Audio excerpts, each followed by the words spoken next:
Episode का start वहीं से होता है जहां पिछला एपिसोड ख़त्म हुआ था। शाओची फांग के साथ ही सो जाती है क्योंकि वो काफ़ी थकी हुई थी। अगली सुबह फांग जब उठता है तो उसे अपनी रात वाली चाइल्डिश हरकतें याद आती हैं, तो वो काफ़ी एम्बैरेस फील करता है और फिर फांग अपने और शाओची के लिए ब्रेकफास्ट बनाता है। ब्रेकफास्ट करते हुए शाओची फांग को बोलती है कि वो उसे लाइक नहीं करती, बल्कि वो तो उसकी स्मेल से अट्रैक्टेड है, जिसे सुनकर फांग थोड़ा डिसअपॉइंट हो जाता है और वहाँ से उठकर चला जाता है।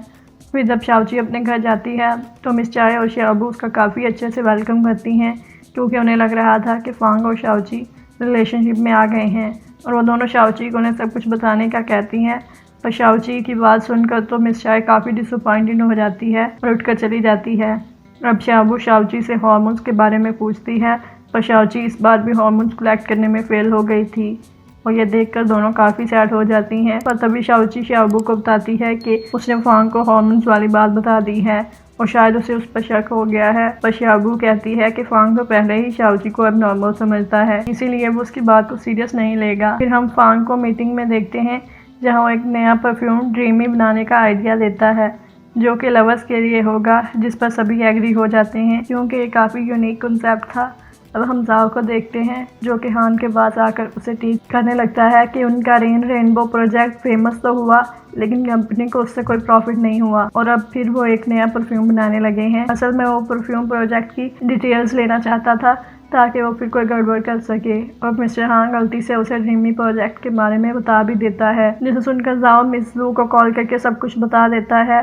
कैफे में हम शाओची और शाओबू को देखते हैं जहाँ शाओची शाओबू को ली के पास भेज देती है ताकि ली फिर से फांग के पास ना चला जाए। अब हम ली को अपना नया आर्ट स्टूडियो सेट करता हुआ देखते हैं जहां वो सोचता है कि शाओबू ने तो उसे अपना बॉयफ्रेंड बनने के लिए बोला था और अब वो उसे एक भी मैसेज नहीं कर रही। फिर ली कहता है कि मुझे कौन सा इससे कोई फ़र्क पड़ेगा और ये तो वैसे भी एक फोर्स्ड रिलेशनशिप है। अब हम फांग को मीटिंग में देखते हैं जहाँ वो फ्रेगरेंस डिपार्टमेंट के फंड्स और रिसोर्सेज बढ़ाने की बात करता है, क्योंकि वो एक नया परफ्यूम बनाने जा रहा था। बस वो बोलता है कि फांग का नया आइडिया ड्रीमी सिर्फ एक सोच है और प्रैक्टिकली उसकी कोई जगह नहीं है, तो ऐसे प्रोजेक्ट के लिए फंड्स क्यों बढ़ाए जाएं, जिस पर बाकी सभी लोग भी एग्री करते हैं। ये सुनकर फांग कुछ सोचने लगता है। अगले सीन में हम ली को एक सिग्नल पर देखते हैं जो किसी का वेट कर रहा था, पर तभी ली की मदर उसे देख लेती है। ली भी उन्हें देख लेता है और वहाँ से भागने लगता है, पर उसकी मॉम भी उसका पीछा करती है, लेकिन तभी शाओबू उसे बचा लेती है और वो उससे पूछती है कि क्या उसने अपनी मदर को अभी भी सच नहीं बताया।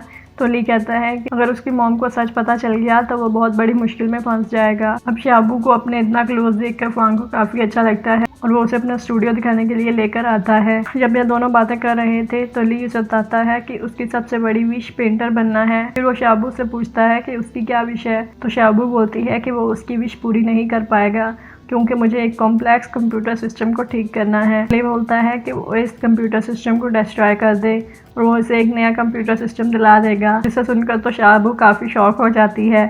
दूसरी तरफ हम सो को देखते हैं जो कि शाओची से पूछता है कि उसका और फांग का क्या रिलेशनशिप है, तो शाओची उसे बोलती है कि पहले उसे उनके कैफ़े की VIP मेंबरशिप लेनी होगी, तो फिर वो उसे बता देगी। फांग इन दोनों को इस तरह हंसते हुए बातें करता देखकर शाओची को अपने ऑफिस में बुलाता है, जहाँ वो उससे पूछता है कि वो उसे अप्रोच क्यों कर रही है, लेकिन शाओची को लगता है फांग को उसके मिशन का पता चल गया है, इसलिए वो कहती है कि मेरा मिशन तुम्हें डिस्ट्रॉय करना नहीं है, हाँ पर तुम्हारी ज़िंदगी में एक छोटा सा अपसेट ज़रूर करेगा। जिसे सुनकर तो फांग और ज़्यादा गुस्से में आ जाता है और वो चिल्लाकर शाओची को बोलता है कि वो जाकर उन लोगों को बता दे कि उसने अपनी मेहनत से ये पोजीशन हासिल की है और वो किसी से भी नहीं डरता, और ये कहकर वो उसे बाहर निकाल देता है। तभी वहाँ पर हान आता है तो फांग उसे बोलता है कि वो शाओची का नाम ब्लैक लिस्ट में इंक्लूड कर दे क्योंकि वो उसे दोबारा कभी नहीं देखना चाहता।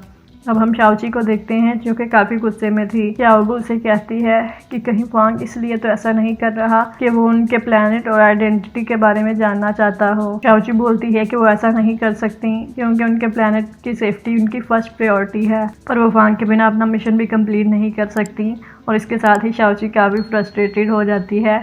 तभी मिस चाय शाओची को बोलती है कि फांग जानबूझकर उसे गुस्सा दिला रहा है और उसे भी फांग को गुस्सा दिलाना चाहिए। साथ ही वो अगले दिन फांग की कंपनी में फूड डिलीवरी का बोलती है ताकि वो देख सके कि फांग का मूड कैसा है और क्या वो उसे मिस कर रहा है।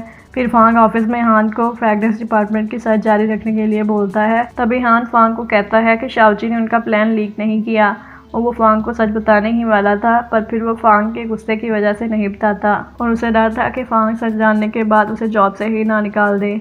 अब शाओची फूड डिलीवर करने के लिए आती है तो उसे पता चलता है कि फांग ने उसे ब्लैक लिस्ट कर दिया है और सिक्योरिटी गार्ड उसे अंदर नहीं जाने देते। वापस आकर हम शाओची को किचन में देखते हैं, जो कि फांग के लिए खाना बनाने लगी थी। खाना बनाते हुए शाओची अपनी इमेजिनेशन में चली जाती है, जहाँ फांग उसके खाने की काफ़ी तारीफ कर रहा था, लेकिन रियलिटी में तो वो अपना किचन ही ब्लो कर लेती है।